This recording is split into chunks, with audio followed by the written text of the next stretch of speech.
الحمد لله الحمد لله وحده والصلاة والسلام على من لا نبي بعده أما بعد فأعوذ بالله من الشيطان الرجيم بسم الله الرحمن الرحيم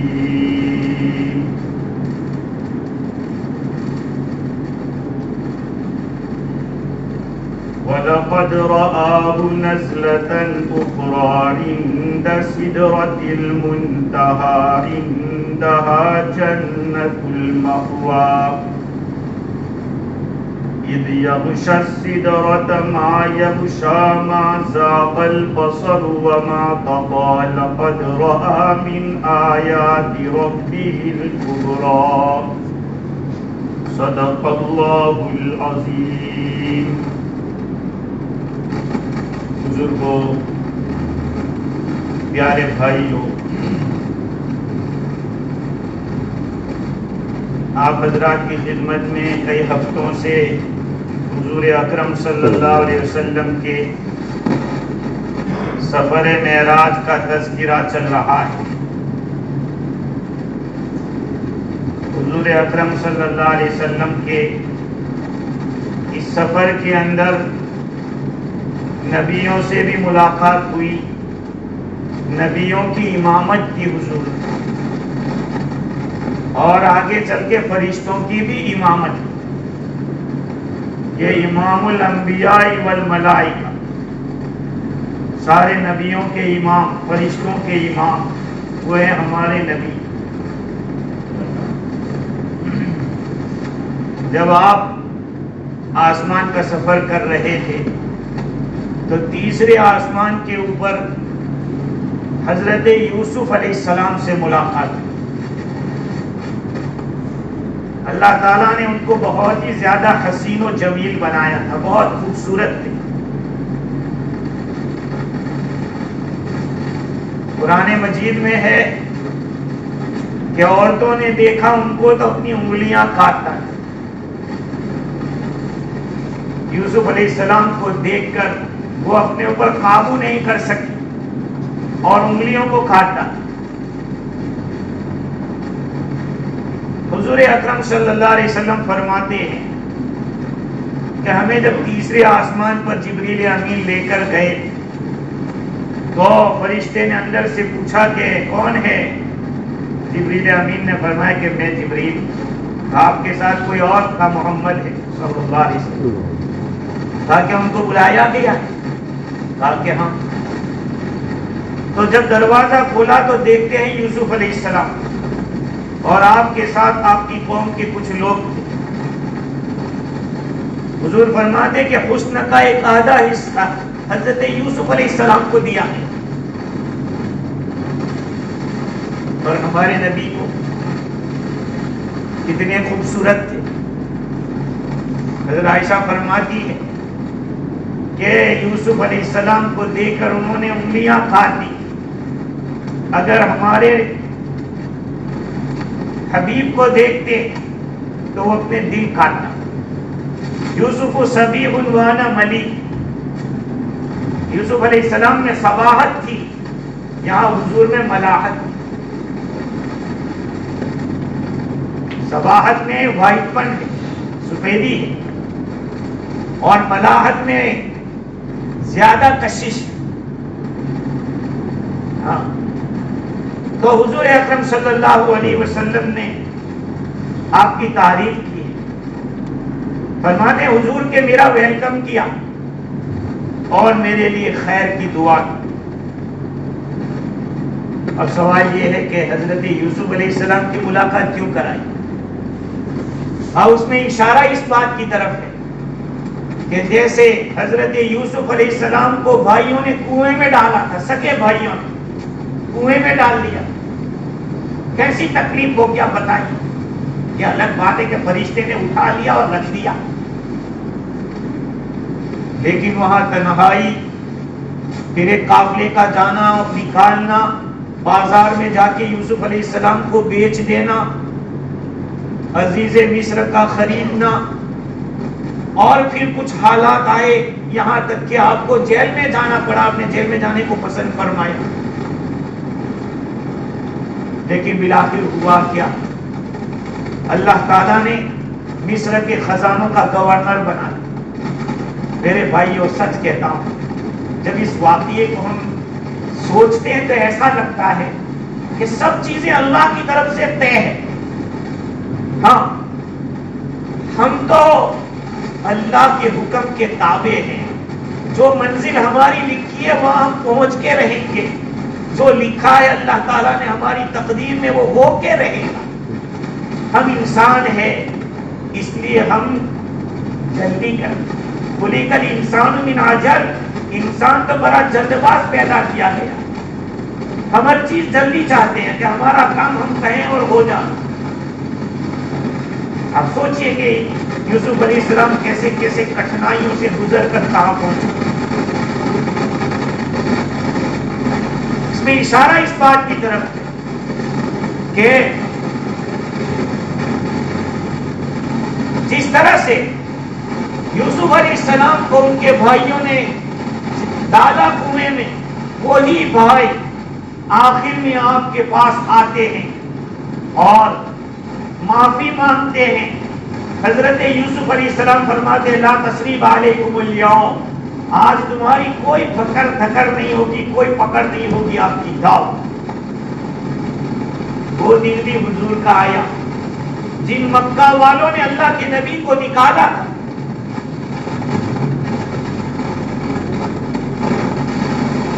مکہ والوں نے حضور کو جو نکالا تھا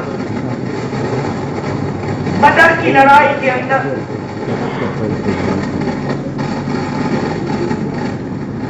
اتنوں کو قیدی بنا کر لایا گیا اور اس کے بعد فتح مکہ ہوا ہے، اور مکہ جب فتح ہوا تو بعضوں نے کہا کہ آج تو بدلہ لینے کا دن ہے، الیوم یوم الملحمہ۔ حضور نے فرمایا کہ نہیں، آج رحم کرنے کا دن ہے۔ کیا فرمایا؟ رحم کرنے کا دن ہے، آج کسی کو مار دھار کا نہیں، رحم کریں گے۔ حضور نے فرمایا کہ جاؤ، میں وہی بات کہوں گا جو یوسف علیہ السلام نے اپنے بھائیوں کو کہی تھی کہ تمہاری کوئی پکڑ دھکڑ نہیں ہوگی۔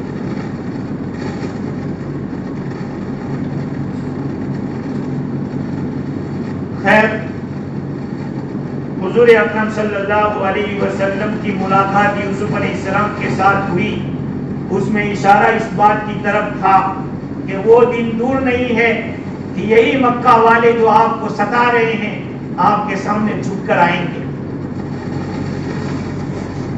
آپ صلی اللہ علیہ وسلم آگے تشریف لے جاتے، جبریل امین کے ساتھ چوتھے آسمان پہ پہنچتے، وہاں پر بھی اسی طرح سے جبریل علیہ السلام دروازہ کھلواتے، فرشتہ پوچھتا ہے کہ کون ہے؟ کہا جبرائیل۔ کیا آپ کے ساتھ؟ کہا محمد صلی اللہ علیہ وسلم۔ کہیں تو بلایا گیا؟ کہا کہ ہاں، اسپیشل مہمان ہے آج ہیں، اسپیشل مہمان ہو تو پوچھا جاتا ہے بھائی کون ہے۔ جب دیکھتے ہیں وہاں پہ حضرت ادریس علیہ السلام کی ملاقات ہوتی،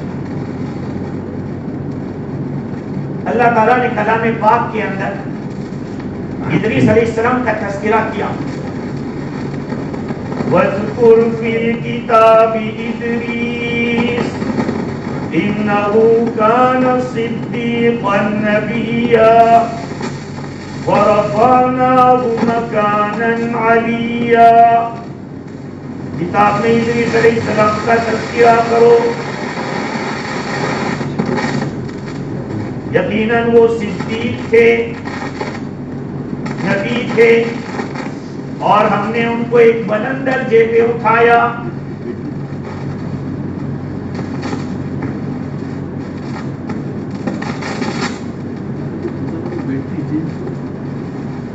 ادریس علیہ السلام چوتھے آسمان پہ،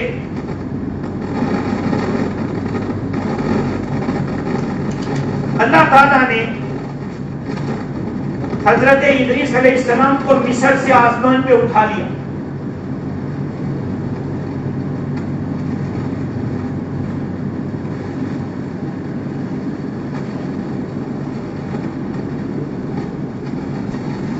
خیر، حضرت ادریس علیہ السلام ایک نبی ہے، اور ایسے نبی ہیں جنہوں نے 72 لینگویج کے اندر لوگوں کو دعوت دی اللہ کی طرف.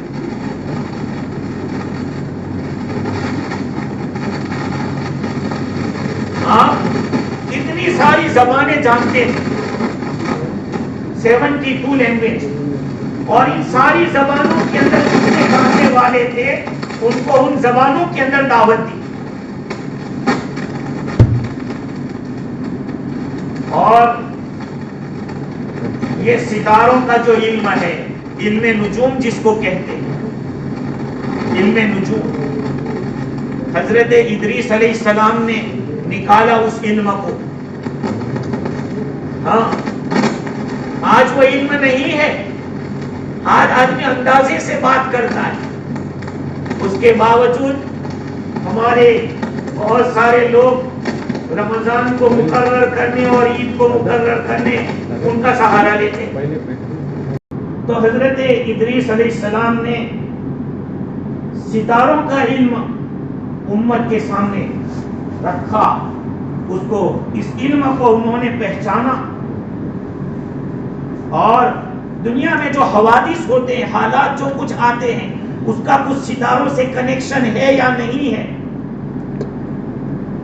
آج تو فلانی انگوٹھی پہن لو، آپ کا کام بن جائے گا.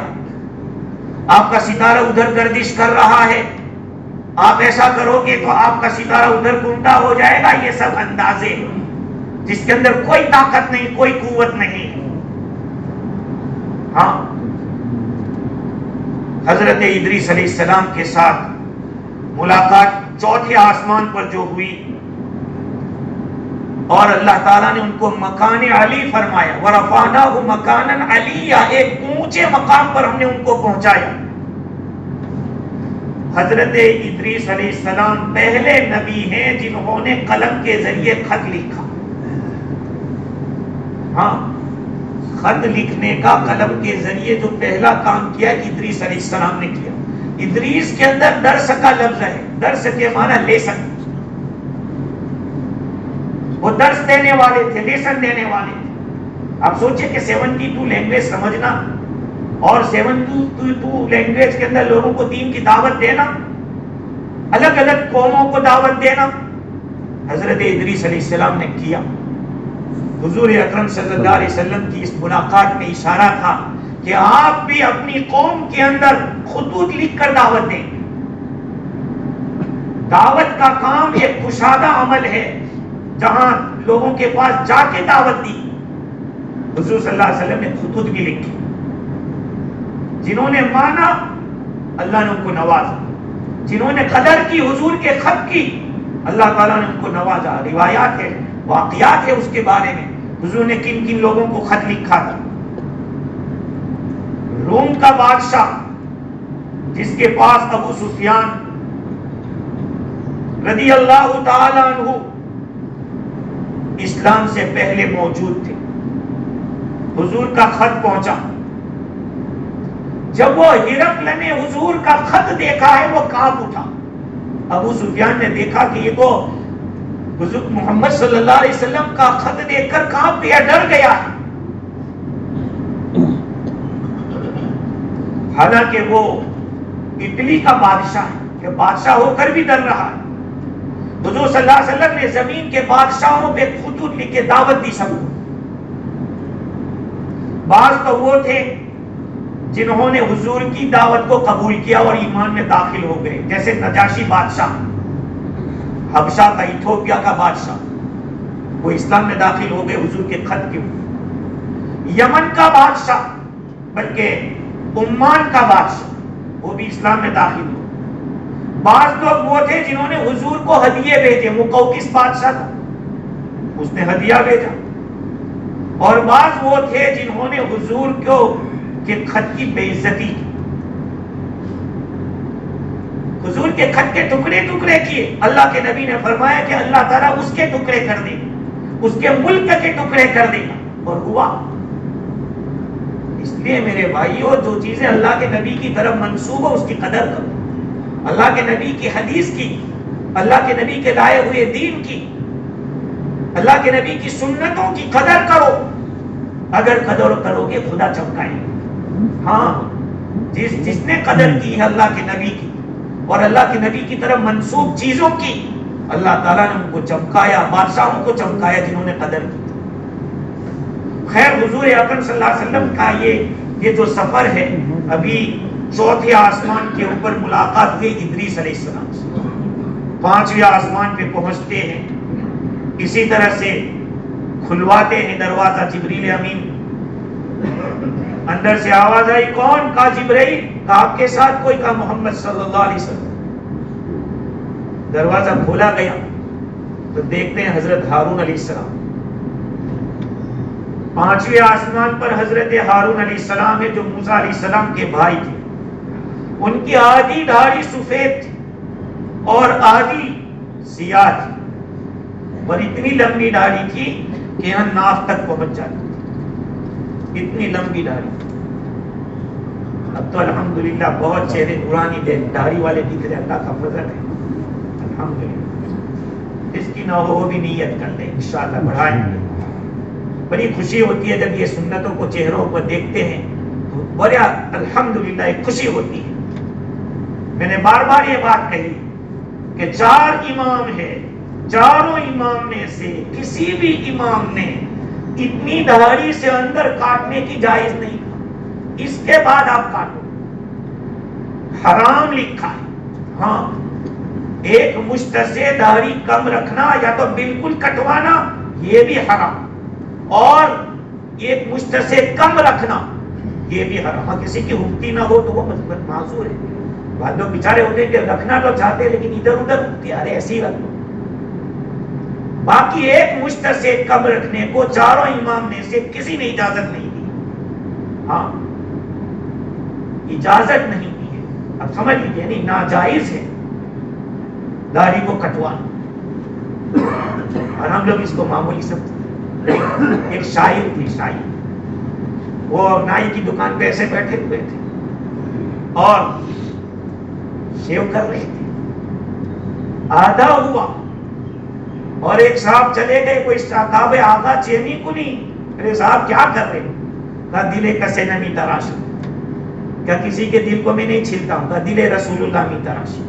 کہا کیا کسی کے دل کو نہیں تکلیف پہنچا رہے؟ اللہ کے رسول کو تکلیف پہنچا رہے, اللہ کے رسول کے دل کو تم کاٹ رہے. شاعر تھا, ایسا ہی اٹھ گیا اور ویسی داڑھی رکھی, ایسی ہی داڑھی رکھی. میرے بھائیوں, اسلام کا بول بالا ہے.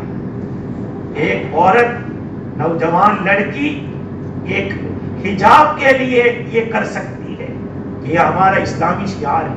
ہم مسلمان مرد ہو کر بھی ایک داڑھی جیسی اللہ کے نبی کی سنت. دیکھو میں بات دیتا ہوں, سنت تو کتابوں میں اس لیے لکھا ہے کہ اللہ کی نبی کی حدیث سے ثابت ہے, اس لیے سنت ہے, ورنہ داڑھی رکھنا واجب ہے.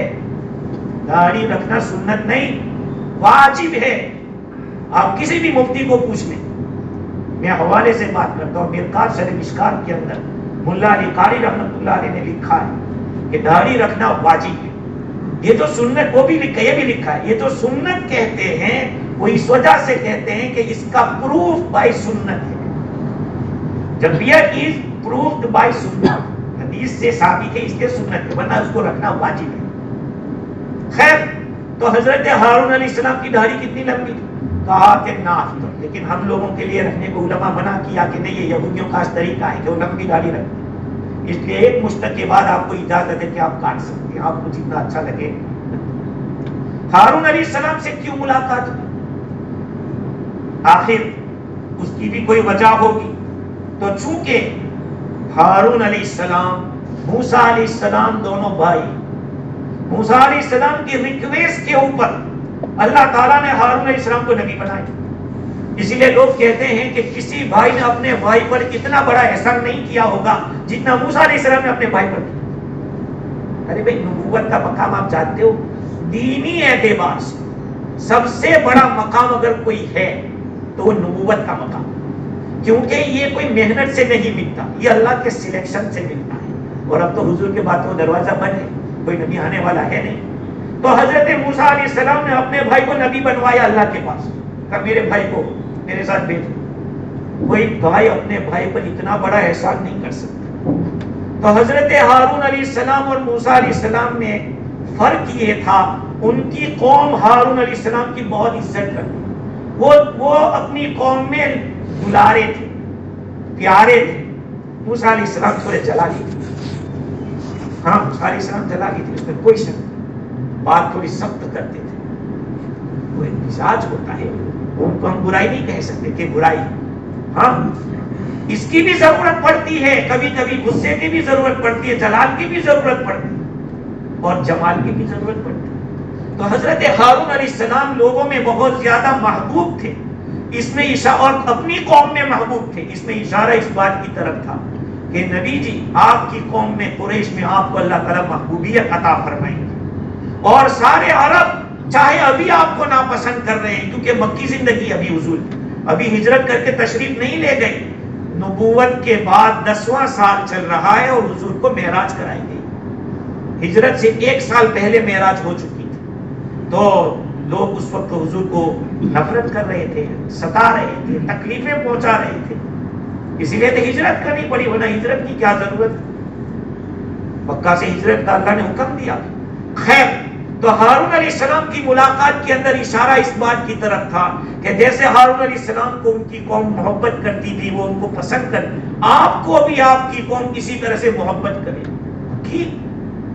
ہاں حضرت حمزہ دیکھو، حضرت عمر رضی اللہ تعالیٰ عنہ دیکھو، سب کا رشتہ دار ہے۔ خیر، حضرت وہب ابن منبہ فرماتے ہیں کہ میں نے 71 کتابیں دیکھی، ان کتابوں میں ایک بات میں نے جو دیکھی وہ یہ ہے کہ اللہ تعالیٰ نے دنیا کے جتنے بھی لوگ ہیں ان سارے لوگوں کو جو عقل دی ہے، عقل، دنیا جب سے شروع ہوئی ہے تب سے لے کر آج تک اتنے میں جتنے بھی لوگ آئے اور ان لوگوں کو جو عقلیں دی گئی، ان عقلوں کو حضور صلی اللہ علیہ وسلم کی عقل کے مقابلے میں دیکھنے جاوے تو یوں سمجھو کہ دنیا کی جو ریت ہے، ریتی جتنے بالو جس کو کہتے ہیں، ان بالو میں سے ایک دانہ لے لو، کہا کہ لوگوں کی عقل اتنی ہے اور اللہ کے نبی کی عقل وہ ساری ہے۔ اسی لیے آپ کی زندگی کے اندر آپ نے جو فیصلے کیے اور آپ نے دشمنوں کو بھی کس طرح سے ٹیکل کیا، اپنوں کو کس طرح سے سمجھا۔ میں کبھی کبھی جب بخاری شریف ابھی چل رہی تھی تو اس میں بعض روایتیں آتی تھی تو ایسا ہوتا تھا کہ اللہ کے نبی کتنے، ابھی ایک صحابی مخرمہ، تقریباً وہی ہے مسور ابن مخرمہ، حضور صلی اللہ علیہ وسلم نے سب کو تقسیم کر دیا، تقسیم کرنے ایک چادر یا ایک کپڑا، یہ صحابی اپنے بیٹے سے کہتے بیٹا مجھے نبی کے پاس لے چلو، ان کے پاس کچھ آیا ہوگا مجھے دیں گے۔ اللہ کے نبی نے اندر سے آواز سن لی، آواز سن کے وہ کپڑا لے کے آئے، کہا کہ ہاں ہاں میں نے تمہارے لیے چھپا کے رکھا ہے، لو یہ لو۔ وہ اتنے خوش ہو گئے۔ ایسے کئی واقعات ہیں، حضور نے مہاجر کو 100 اونٹ یا اتنے اونٹ دیے مال غنیمت میں سے، تو انصار میں سے کسی نے کہا دیکھا لڑنے کو تو ہم لوگ آتے تھے، برات تقسیم کی باری آئی تو مہاجر کو دے دیا، ہمیں نہیں دیا۔ اللہ کے نبی صلی اللہ علیہ وسلم کو معلوم ہوا کہ اچھا ایسی بات ہو رہی ہے، کہا سب انصار کو بلاؤ، ایک جگہ پہ سب کو جمع کیا حضور، اور اللہ کے نبی نے فرمایا کہ دیکھو مجھے یہ بات معلوم ہوئی، لیکن آپ مجھے بتاؤ تم لوگ دنیا لے کر جاؤ اپنے گھر یہ اچھا ہے یا اللہ کے رسول کو لے کر جاؤ یہ اچھا ہے؟ بھئی دنیا تو ختم ہو جائے گی لیکن تم اپنے رسول کو لے کے تم جاؤ گے، اپنے گھر میں اللہ کے نبی کو لے کر جاؤ گے، تو آپ بتاؤ کس سے خوش ہو، دنیا سے خوش ہو یا اللہ کے رسول کو لے کر جاتے ہو؟ اللہ کے نبی نے فرمایا کہ دیکھو یہ ہجرت نہ ہوتی تو میں بھی انصار کا ایک آدمی ہوتا۔ حضور نے فرمایا کہ اگر لوگ ایک وادی میں جا رہے ہیں، انصار دوسری وادی میں جانے میں انصار کے ساتھ چلو۔ آپ دیکھیے کہ کیسے حضور صلی اللہ علیہ وسلم نے لوگوں کو، اور کیسے کیسے لوگ تھے۔ مکی زندگی میں دیکھو، مدنی زندگی میں، مکی زندگی میں یہودیوں سے تو پالا نہیں تھا، مشرکین مکہ سے پالا پڑا تھا، اور مدنی زندگی میں یہودیوں سے پالا پڑا، لیکن آپ نے اپنی عقل سے، اللہ نے وہ عقل دی تھی حضور کو۔ ارے بھائی آج کی دنیا میں اگر 2 بیویاں ہونے تو اس کو سونا بھاری پڑ جاتا ہے، 9 بیویوں کے ساتھ آپ نے کیسے معاملہ کیا ہے؟ یہ اللہ تعالیٰ نے حضور کو اتنی زیادہ عقل دی تھی۔ تو حضرت ہارون علیہ السلام کے ساتھ ملاقات ہوئی 5ویں آسمان کی، اس کے بعد 6 آسمان پہ جاتے، 6 آسمان کے اوپر اسی طرح سے دروازہ کھلوایا جاتا ہے، آپ صلی اللہ علیہ وسلم جبریل امین کے ساتھ پہنچتے، کیا دیکھتے ہیں کہ موسیٰ علیہ السلام چلا، موسیٰ علیہ السلام حضور صلی اللہ علیہ وسلم پہنچے تو بہت ہی اچھا ویلکم کیا اور خیر کی دعا کی۔ حضرت موسیٰ علیہ السلام تھوڑے لمبے تھے اور بال بھی بہت زیادہ تھے، سخت تھے بال، یہاں تک لکھا ہے کہ آپ کے جب آپ کو جلال آتا تھا تو آپ کے بال کھڑے ہو جاتے تھے، یہاں تک کہ اگر 2 قمیص پہنے ہو، ان 2 قمیصوں میں سے بال نکل جاتے تھے باہر۔ آپ کو جب جلال آتا تھا، غصہ آتا تھا، کبھی کبھی سر کے بال کھڑے ہوتے نا ٹوپی میں سے نکل جاتے۔ ہاں موسیٰ علیہ السلام نے ٹوپی پہنی ہے بھائی۔ آج کل لوگ کہتے ہیں کہ بغیر ٹوپی کے بھی نماز تو ہو جاتی ہے، ارے ہو تو جاتی ہے لیکن رسپیکٹ کے بغیر ہوتی ہے۔ کیسی ہوتی ہے؟ بغیر رسپیکٹ کے، کیونکہ یہ خدا کا گھر ہے۔ آپ اتنا سوچئے کہ احرام جب باندھتے ہیں تو کہتے ہیں ٹوپی نکال لو، آج پہننے کی نہیں ہے، اگر پہنو گے تو مجرم ہوگے۔ وہاں پہننے کی نہیں ہے اور یہاں پہننے کی ہے۔ یہاں سلے ہوئے کپڑے پہن کے آنا ہے، وہاں کہا کہ وہاں سلے ہوئے کپڑے نہیں پہننے کے احرام میں، آپ کو ویسے کپڑے پہننے کے، سب چینج کرایا جاتا ہے۔ اگر آپ لوگ سائنس آف اسلام کو سمجھو اور اسلام کی جو یہ سوچ ہے اس کو ذرا سمجھو تو آپ کو قدر ہوگی کہ اسلام کا ہر حکم کے پیچھے وزڈم ہے۔ لیکن افسوس اس کا ہے کہ ہمارے پاس ٹائم کم ہے، سوچنے کا موقع کہاں ہے ہمارے پاس؟ ہم تو آزاد کہہ رہے بغیر ٹوپی کی بھی نماز تو ہو جاتی نہیں ہوتی، کہہ رہے ہو جاتی۔ یاد رکھو بغیر ٹوپی کی نماز مکروہ ہوتی ہے اگر ٹوپی نہیں ہے، یا یہ کہ اگر کوئی آدمی اتنا اللہ کے لاڈ میں اور پیار میں یہ ہے گم ہے کہ وہ سوچتا ہے کہ میرے بال بھی خدا کے سامنے سجدہ کرے، اس لیے اگر ٹوپی نہیں پہنی تو علماء نے کہا پھر مکروہ نہیں۔ لیکن آج ہمیں بتائیں آپ کہ ہم کس منہ سے یہ کہہ سکتے ہیں کہ ہم تواضع کے خاطر ٹوپی نہیں پہنتے ہیں؟ کس منہ سے کہہ سکتے ہیں؟ کیونکہ ہماری زندگی کے دوسرے حالات کیسے ہم خود جانتے ہیں۔ تو بھائی ٹوپی تو اپنے اولاد کو بھی پہناؤ، دوسری ٹوپی مت پہنانا۔ یہ سر کی ٹوپی کہہ رہا ہوں، دوسری ٹوپی پہنانا تو جائز نہیں ہے، کسی کو ٹوپی پہنانا ہے نہیں، الو بنانا، یہ تو سر منع ہے۔ لیکن یہ جو سر کی ٹوپی ہے وہ آداب اور رسپیکٹ کے موافق ہے، اس لیے بغیر ٹوپی کے نماز نہیں پڑھنی چاہیے، وہ مکروہ ہے۔ خیر موسیٰ علیہ السلام ٹوپی پہنتے تھے، اور حافظ علامہ ابن قیم جوزیہ رحمۃ اللہ علیہ نے لکھا ہے زاد المعاد کے اندر کہ اللہ کے رسول صلی اللہ علیہ وسلم ٹوپی پہنتے تھے، ٹوپی پر امامہ ہوتا تھا۔ یہ روایت ہے، خود حدیث میں روایت میں کہ آپ کا سر بغیر ڈھکے نہیں رہتا۔ خیر وہ ایک الگ ٹاپک ہے کہ اس کا سائنس بھی آج کہہ رہی ہے کہ ٹوپی پہننا چاہیے اور کیوں پہننا چاہیے۔ خیر حضرت موسیٰ علیہ السلام سے ملاقات ہوئی اور حضرت موسیٰ علیہ السلام کے غصے کو دیکھا کہ کتنا بھاری غصہ ہوتا تھا موسیٰ علیہ السلام۔ جانور کو اگر غصے میں آ جاوے تو اس کو مار پیٹ کر کے آدمی قابو میں کر سکتا ہے، لیکن موسیٰ علیہ السلام کا جلال ایسا ہوتا تھا بہت بھاری۔ حضور اکرم صلی اللہ علیہ وسلم جب ان سے ملے اور وہاں سے جانے لگے، موسیٰ علیہ السلام رونے لگے۔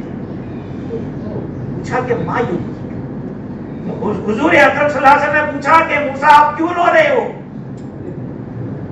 قال ابکی، میں روتا ہوں لِأَنَّ غُلَامًا بُعِثَ بَعْدِي يَدْخُلُ الْجَنَّةَ مِنْ أُمَّتِي أَكْثَرَ مِمَّن يَدْخُلُ مِنْ أُمَّتِي۔ کہا مجھے رونا اس لیے آیا ہے کہ ایک نوجوان میرے بعد نبی بنایا گیا اور میرے امت کے مقابلے میں ان کی امت کے لوگ زیادہ جنت میں جائیں گے۔ حدیث میں ہے 120 صفحے ہوگی قیامت، جنت میں جانے والوں کی 120 صفیں، اس میں 80 صفیں اس امت کی، 80 صفیں. آپ سوچئے باقی ساری امتوں کی 40 صفیں. تو موسیٰ علیہ السلام تو باخیرت آدمی، خیرت والے تھے. یہ حسد نہیں ہے کہ حسد ہو تو آدمی زبان سے کچھ اور بولے. کہ مجھے اس لیے رونا آ رہا ہے کہ میرے بعد یہ نبی آئے، اس نبی کی عمر کم. آپ کی عمر کتنی؟ 63 سال. موسیٰ علیہ السلام کی زیادہ. کہ ان کی عمریں اس امت کی عمریں کم، لیکن جنت میں جب جائے گی تو یہ امت زیادہ جائے گی، اس امت کی کثرت ہوگی. اب مجھے تحقیق کرنا پڑے گا کہ موسیٰ علیہ السلام کی عمر کتنی تھی، زیادہ تھی یا کم تھی، لیکن اتنی بات ضرور ہے کہ موسیٰ علیہ السلام کی امت زیادہ تعداد میں، یہ امت ان سے زیادہ، اور جنت میں یہ امت زیادہ جائے گی. تو ان کو رونا آ رہا تھا. علماء نے فرمایا کہ دیکھو یہ حسد نہیں ہے، یہ حضرت موسیٰ علیہ السلام کی خیرت اتنی غالب ہے کہ آپ یہ کہہ رہے ہیں کہ مجھے اس کا رونا ہے. ہم لوگوں کو سوچنا چاہیے کہ اللہ نے ہمیں کیسے نبی دیا اور کس نبی کی امت میں ہم کو بنایا، لیکن ہمارا حال نبی کے ساتھ کیسا ہے؟ ہم روزانہ کتنا درود بھیجتے ہیں حضور کو، ہم جمعہ کے دن کتنا درود بھیجتے ہیں اللہ کے نبی کے اوپر. کہ ہم اپنے بارے میں سوچ سکتے ہیں، پوچھ سکتے ہیں کہ اللہ کے نبی کی برکت سے ہمیں خیر الامم کہا، یہ ساری امتوں کی سردار. کوئی امت جنت میں نہیں جا سکتی جب تک کہ یہ امت نہ جائے. اتنا بڑا مقام، لیکن اس مقام کے لحاظ سے ہمارا عمل کیسا ہے؟ ہماری فجر کی نماز کہاں ہوئی؟ ہم نے قرآن آج صبح میں کتنا پڑھا؟ ہم نے تلاوت کتنی کی؟ ذکر کتنا کیا؟ اپنے بارے میں سوچا، پھر بولیں کہ ہم تو خیر الامم میں سے ہیں. امت، ہم نبی کی امتی ہیں، اس کا ایک تقاضا ہے، ایک ذمہ داری ہے. اس ذمہ داری کے ہم کتنے پورے اتر رہے ہیں یہ سوچیں. ہم کتنوں کی خیر خواہی کر رہے ہیں، ہم کتنوں کو دین سکھا رہے ہیں، ہم کتنوں کو نمازی بنا رہے ہیں، ہم کتنوں کے گھروں میں صلح کرا رہے ہیں، ہم کتنوں کی پریشانیوں کے اندر ہاتھ بٹاتے ہیں. یہ تو سارے نبی کے کام ہیں. وہی کام ہم کو کرنے پڑے، کیونکہ نبی اب قیامت تک کوئی نہیں آئے گا. خیر تو حضور اکرم صلی اللہ علیہ وسلم نے 5 آسمان کے اوپر حضرت موسیٰ علیہ السلام کو دیکھا. اب سوال یہ کہ موسیٰ علیہ السلام سے ملاقات کرانے کی وجہ کیا تھی؟ جیسے اگلے 5 نبیوں کے ساتھ جو ملاقات ہوئی اس کا ریزن بتایا گیا، اس کا کیا سبب تھا.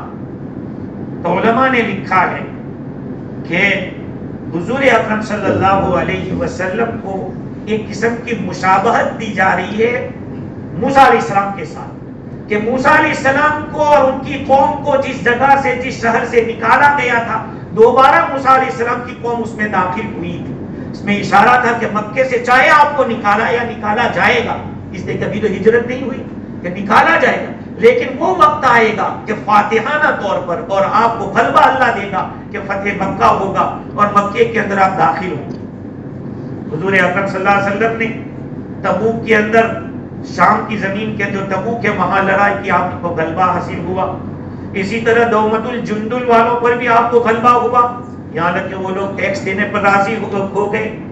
اس کے بعد مکہ فتح ہوا اور صحابہ کرام مکے کے اندر فاتحانہ داخل ہوئے. قرآن نے اس کو فتح مبین قرار دیا، انا فتحنا لک فتحا مبینا. تو اس میں اشارہ تھا کہ جیسے موسیٰ علیہ السلام کے ساتھ ہوا ہے آپ کے ساتھ بھی وہ ہوگا. اس کے بعد حضور اکرم صلی اللہ علیہ وسلم کا 7ویں آسمان پہ جانا ہوتا ہے. 7واں آسمان، حضرت ابراہیم علیہ السلام 7ویں آسمان کے اوپر. جبریل علیہ السلام نے وہاں آواز دی، پوچھا کہ کون تھا؟ جبریل. آپ کے ساتھ کوئی تھا؟ محمد صلی اللہ علیہ وسلم. پھر آپ گئے، داخل ہوئے. اللہ تعالیٰ کی طرف سے آپ کو کہا گیا کہ جاؤ سلام کرو. ابراہیم علیہ السلام بیٹھے ہوئے تھے ایسے ٹیک لگا کے.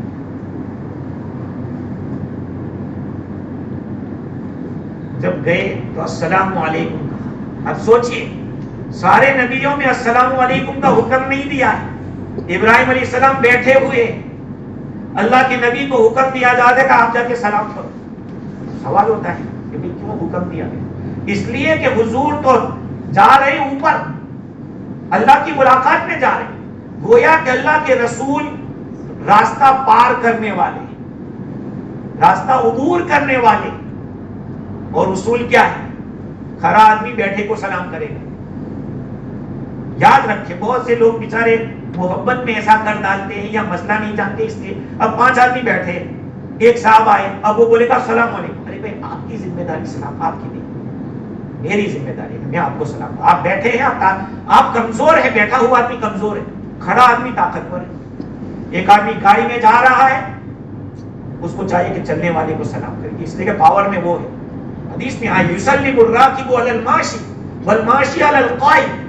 سوار آدمی چلنے والے کو سلام کرے گا اور چلنے والا بیٹھے ہوئے کو سلام کرے گا. یہ حدیث ہے. والقلیل علی الکثیر وفی روایت الصغیر علی الکبیر. اور تھوڑے لوگ زیادہ لوگوں کو سلام کریں گے. اب آپ 5 آدمی بیٹھے اور میں میری ذمہ داری ہے کہ میں آپ کو سلام کروں. اب آپ میں سے کوئی بولے گا السلام علیکم, نہیں. اصول یہ ہے کہ جو کم لوگ ہوں گے وہ زیادہ کو سلام کریں گے, اور اگر زیادہ لوگوں میں سے ایک نے بھی جواب دے دیا سب کی طرف سے کافی ہو گیا. یہ مسائل ہے سلام کے. تو اللہ تعالیٰ نے حضرت نبی اکرم صلی اللہ علیہ وسلم کو فرمایا کہ آپ جا کے سلام. حضرت ابراہیم علیہ السلام کو سلام کیا اور ابراہیم علیہ السلام نے جواب دیا. یہ ظاہری بات ہے کہ حضرت ابراہیم علیہ السلام تو حضور کے دادا ہیں. اسماعیل علیہ السلام کے واسطے سے آپ کا نسب وہی پہنچتا ہے, ابراہیم علیہ السلام تک پہنچتا ہے. خیر انہوں نے جواب بھی دیا اور فرمایا مرحبا بالابن صالح والنبی صالح, کہ ویلکم یہ نیک بیٹے, ویلکم یہ نیک نبی. اس کے بعد حضرت ابراہیم علیہ السلام سے ملے تو آپ کو دیکھا یہ جنت کے دروازے کے پاس بیٹھے ہوئے. جنت تو بھی اوپر ہے, یہ تو 7واں آسمان ہے. 7ویں آسمان کا ایسا لیول کہ جو جنت کے بالکل قریب ہوتا ہو, اس طرح سے جنت کے دروازے کے ساتھ بیٹھے ہوئے. اور ورنہ ہاں یہ نہیں ہے کہ 7ویں آسمان پر جنت, جنت 7ویں آسمان کے اوپر ہے. 7ویں آسمان کے اوپر جائیں گے تو سدرۃ المنتہا ہے, ایک بیری کا درخت. اور بیری کا درخت کتنا ہوگا, کیسا بڑا ہوگا, اس کے بیر اتنے بڑے بڑے ہوں گے, کانٹے نہیں ہوں گے درخت, اس کے پتے ایسے ہوں گے جیسے کہ ہاتھی کے کان ہوتے. ہاتھی کے کان کا جو شیپ ہوتا ہے ویسا. سیرت حلبیہ میں تقریباً اسی میں لکھا ہے کہ کان اتنے بڑے نہیں ہوں گے ہاتھی جتنے, بلکہ وہ تو بہت بڑے بڑے ہوں گے پتے ہاتھی کے کان کی طرح, لیکن شیپ ایسا ہوگا گول جیسا اس کے کان ہوتے, وہ شیپ بتایا جا رہا ہے. ورنہ بیری کے درخت کے پتے اتنے بڑے بڑے ہوں گے کہ بہت سارے حصے کو وہ گھیر لے گا. اور دوسری بات یہ ہے کہ اس کے نیچے کے حصے میں جہاں اس کی جڑیں ہیں وہاں جہنم ہے, اور اس کے پتے اور جو پھل ہے وہاں جنت ہے. یہاں پر آ کر فرشتہ جو عمل لے کے جاتا ہے بس اس کے یہیں تک اس کے عین ہو جاتی ہے, وہ آگے نہیں جا سکتا. اسی لیے تو سدرۃ المنتہا کے بعد حضور اکرم صلی اللہ علیہ وسلم سے جبریل امین نے کہا کہ اب آپ آگے جائیں. کہا کہ میں بس یہیں تک آ سکتا ہوں. اگر